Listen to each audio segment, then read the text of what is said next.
প্রিয় দর্শক মণ্ডলী, ফিরে আসছি আর্টিকেল 39 অনুষ্ঠানে। অধ্যাপক এরশাদুল বারী, আপনি বলছিলেন যে এটা বিরোধী দলের এজেন্ডা, তত্ত্বাবধায়ক সরকারের সংস্কার করতে হবে। বিএনপির নির্বাচনী ম্যানিফেস্টোতে এটা ছিল না, কাজে বিএনপি এটা করতে বাধ্য না। ফাইন, এটুকু আমরা বুঝলাম।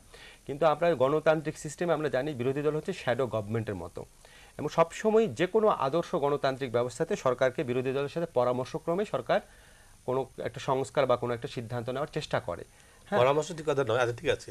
আচ্ছা, এখন আপনার কি মনে হয় যে বিরোধী দল থেকে যখন প্রস্তাবটা দেয়া হলো, তখন বিএনপি আপনারা যেভাবে রিয়্যাক্ট করেছে বা আলোচনার জন্য যতটুকু আগ্রহ দেখিয়েছে, যতটা কম আগ্রহ দেখিয়েছে, এটাও কি একটা মানে দায়িত্বশীল সরকারি দলের কাছ থেকে এক্সপেক্ট?